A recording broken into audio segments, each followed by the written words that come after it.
Tell Me About It is brought to you by Don Franklin Auto of Glasgow, Extreme Health Club, and Lockshield Partners Accounting Services.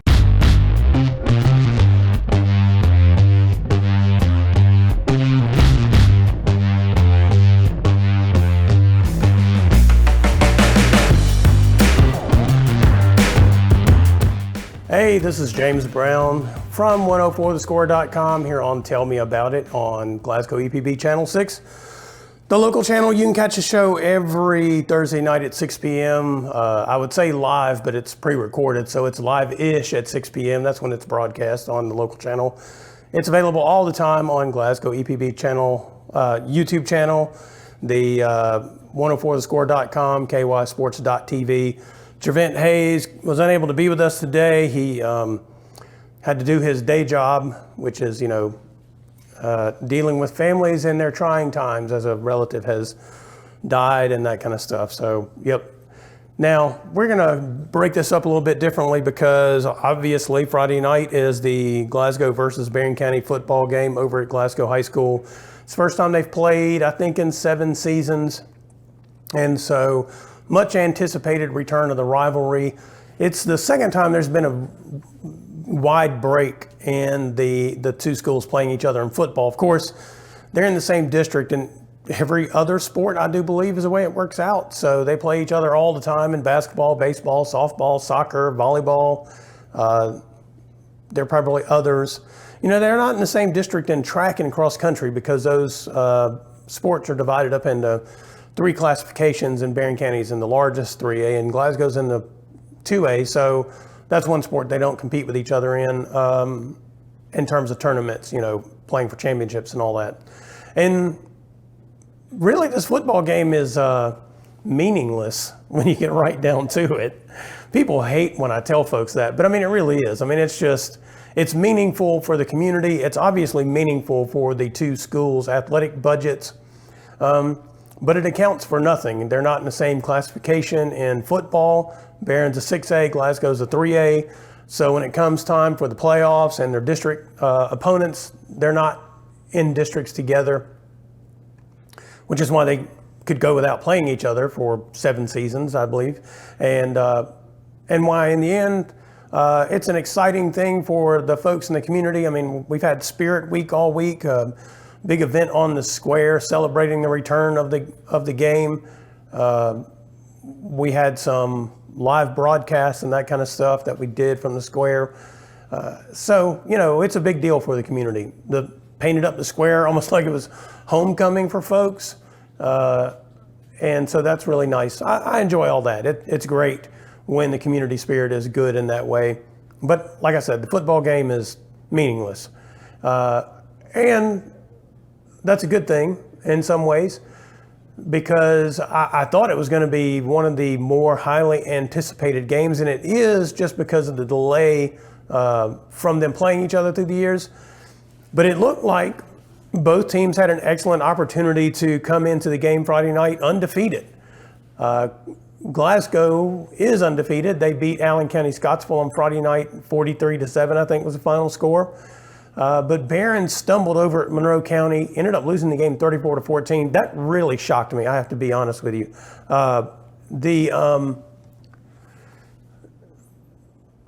So the week before, Glasgow had played Monroe County. They beat them, I think the final was 27-0. They had stopped Monroe County twice inside the 10. And coming into the season, I thought Monroe was going to be a strong team this year. They've got a lot of guys back, quarterbacks and all that jazz. And so I really thought they were going to be good. But then they got mollywopped by Allen County a few weeks ago. I think final score of their game was like 43-7 or something of that nature.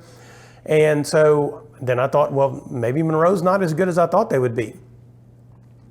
They gave Glasgow some problems. They're the first of the first 4 opponents that Glasgow didn't put a running clock on. So they gave them some problems. But then after they couldn't score against Glasgow, and the way Barron's defense had played for the most part through the first 3 games, I just thought, well, Barron will win that one too because they're not going to give up many points to them.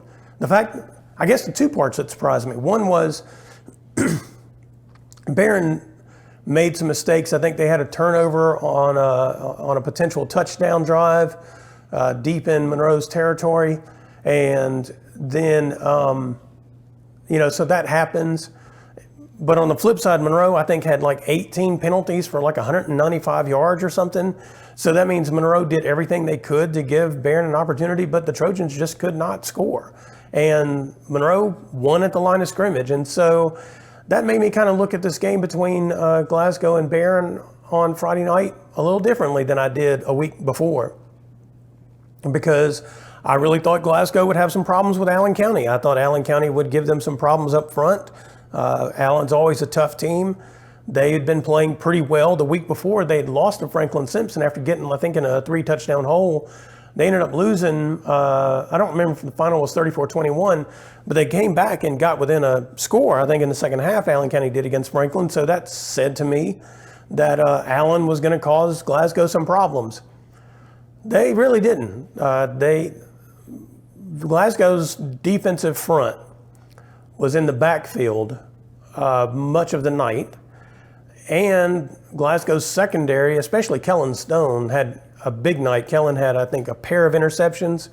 And so, both results were surprising to me.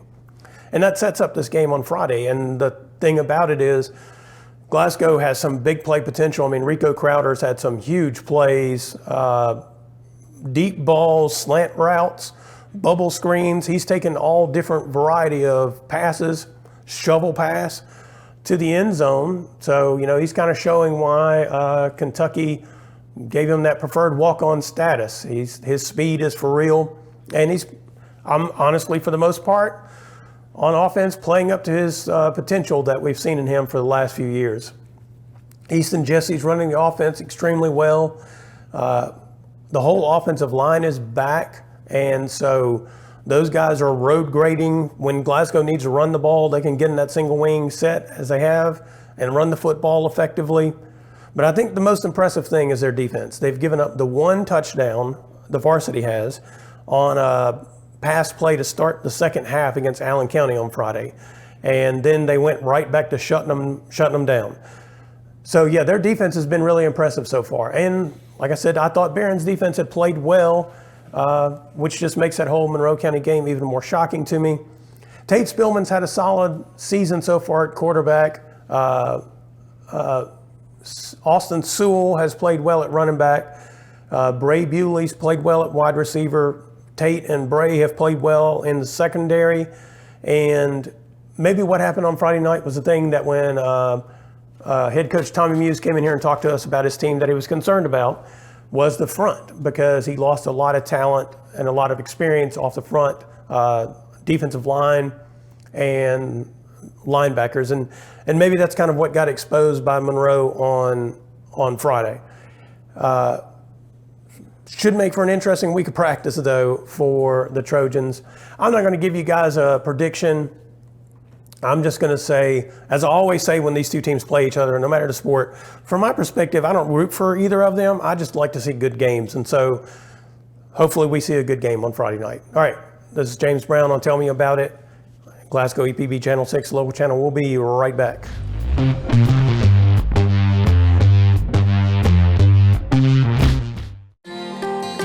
At Don Franklin, we're more than a group of car dealerships. We're hardworking, everyday people of Kentucky. We strive daily to give 110% to our customers, our employees, and our families. We are committed to providing everyone with a safe and reliable vehicle, and we continue our tradition of supporting our local communities. At all 24 dealerships across Kentucky, we will treat you like family. Don Franklin Family of Dealerships, we are Kentucky. Extreme Fitness has doubled in size, now with over 8,000 square feet of co-ed weights and an upgraded 90-degree saline therapy pool. The Extreme Fitness campus also holds the exclusive Extreme Fitness for Women complex and Extreme Blend smoothie bar. You have to experience the variety of classes to realize the impact they have on their clients. Personal training is with the best in the business and is available and tailored to fit individuals. So start your journey today at Extreme Fitness and Health Club. Lockshield Partners Accounting Services provides professional and trusted expertise to our clients. Our team offers individual, business, and nonprofit tax preparation services, as well as payroll, bookkeeping, and consulting year-round. Call or visit our office today so our team can work for you while you and your loved ones focus on what really matters. Because together, we plan.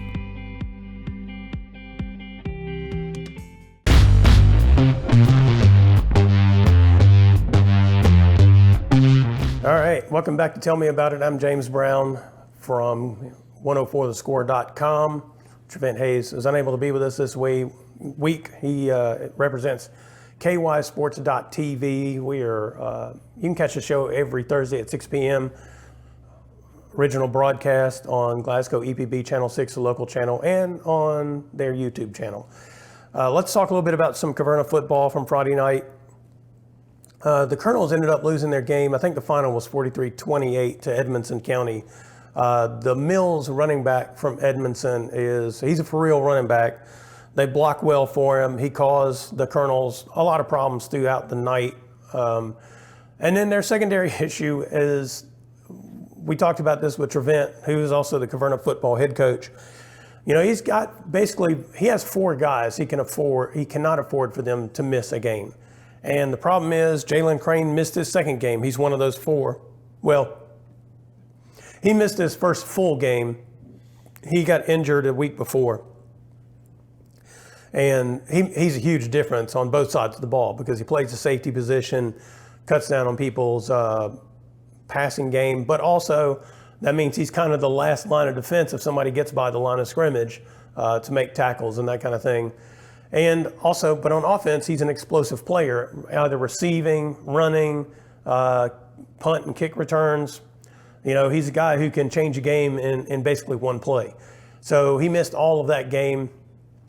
I think during the course of the game, Kenyon Martin got banged up. He's another one of those 4 guys. They really cannot afford to miss a game. And so for the 3rd week in a row, but definitely the 2nd consecutive week, you know, Tyson Martin had to carry the load on both offense and defense. So the other guy being Russell Williams, and he's kind of plays quarterback, plays defense, will move out and play wide receiver. They kind of cycle. I think Tyson ended up starting at quarterback on Friday. So, you know, that's in that game alone, that's 2 of the 4 guys he cannot afford to lose. Missing time or being hobbled by injury. And that's a challenge for Caverna because they have 22, 23 players. They have some guys who are real young now, all those guys I just mentioned, except for Russell Williams, are sophomores. They've played a lot of football and they're unusual athletes. I mean, they're all exceptional athletes. So they really can't, it's not like they can plug somebody else in with the numbers they have that can even get close to the talent level of those guys if they're out of game. So I would say despite all that, they still managed to play pretty well in a 43-28 loss. My son was over there shooting photos and covering the game, and he texted me at one point. He said if those guys were here, they'd win this game. And, you know, he was impressed by what Caverna was doing. It was just a struggle of overcoming those injuries. And every team has players they can't afford to lose in high school. But when you're when you're a football team with the numbers that Caverna has, it's even magnified more. So, you know, overall, not a bad performance by the Colonels, considering the circumstances. I don't know. Initially, I should say, Jalen Crane was only going to miss the game against Edmonson County. I don't know Kenyon's status. And I was going to ask Trevent about that stuff when he was here. They go to Shawnee this coming Friday. It's a game they should win. They can win. I'd say the same thing about the last couple of games they've lost. A healthy team wins those games. So hopefully those guys are back on the field for the Colonels. And then after that, they play Hart County, which is in Glasgow's district. Right now in Glasgow's district, there are 3 undefeated teams: Glasgow, Hart, Franklin Simpson, and then Adair County has 1 loss in that district. Their only loss is to Franklin Simpson.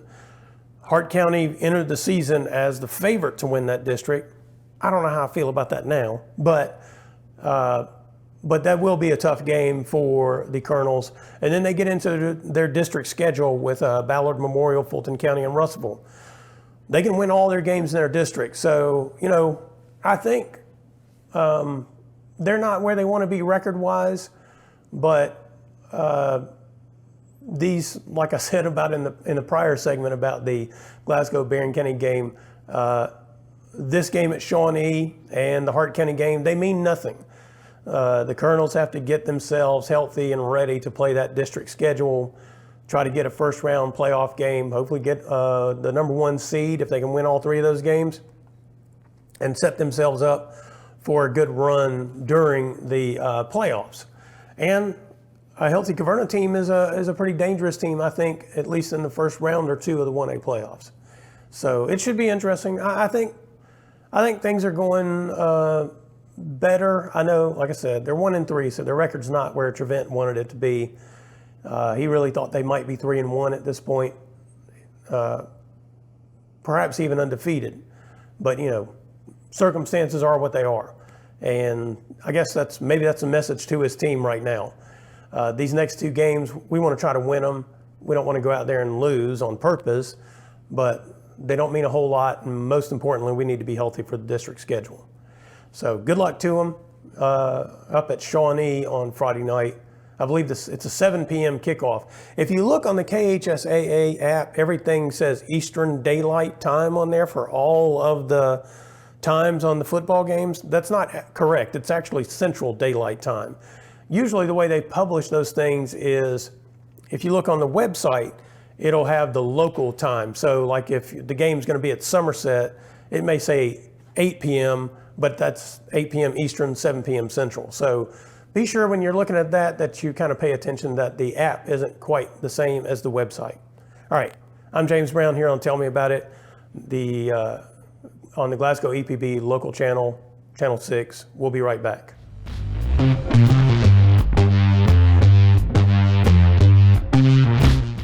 Extreme Fitness has doubled in size, now with over 8,000 square feet of co-ed weights and an upgraded 90-degree saline therapy pool. The Extreme Fitness campus also holds the exclusive Extreme Fitness for Women complex and Extreme Blend smoothie bar. You have to experience the variety of classes to realize the impact they have on their clients. Personal training is with the best in the business and is available and tailored to fit individuals. So start your journey today at Extreme Fitness and Health Club. Lockshield Partners Accounting Services provides professional and trusted expertise to our clients. Our team offers individual, business, and nonprofit tax preparation services, as well as payroll, bookkeeping, and consulting year-round. Call or visit our office today so our team can work for you while you and your loved ones focus on what really matters, because together we plan.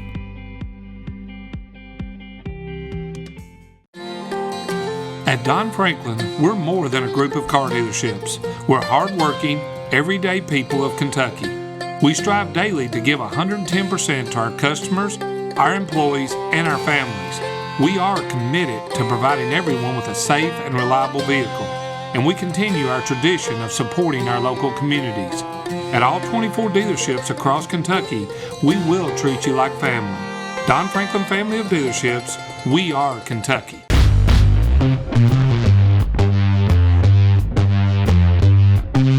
Hi, this is James Brown with 104thescore.com here on Tell Me About It, Glasgow EPB Channel 6, the local channel.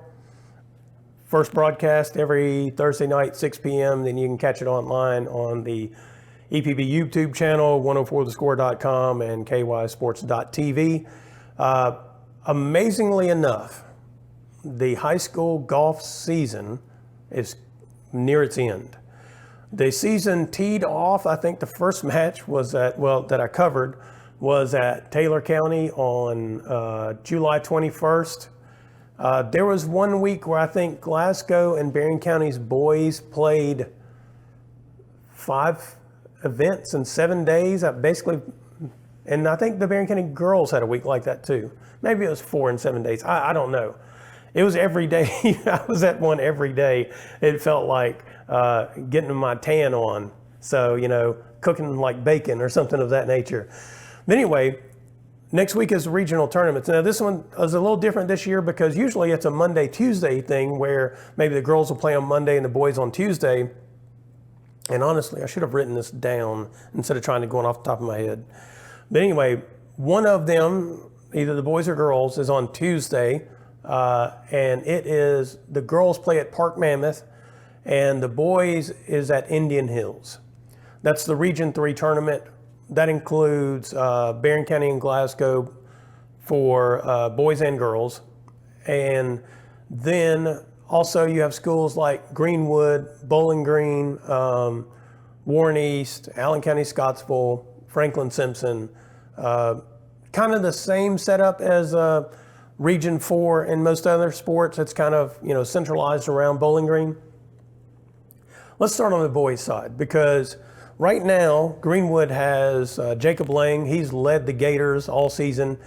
I believe he's number 1 right now in the Kentucky Golf Coaches Association's all-state points. That's used to determine Mr. Golf. Now, your regional tournament, semi-state, and state will all be calculated into that before we get to the end of the season. So he's right up there as one of the number 1 golfers in the state, regularly shoots mid to high 60s in just about every tournament. So he's pretty much always below par, which is actually a good thing, all right? That's a good thing in golf, below par. So he's kind of leading Greenwood, but Bowling Green is the team to beat right now, at least when you look at the all-state points and the head-to-heads during the course of the number of tournaments that they've played in. Also, though, Glasgow and Barren County are both in the hunt for the team title. They are right there. It's Bowling Green, Greenwood, Glasgow, Barren County. For Barren County, of course, Jamison Corbin has been right there with Jacob Lang pretty much the whole season. Sometimes maybe dead-on ties, a stroke behind, but Jamison, as a senior, is coming in.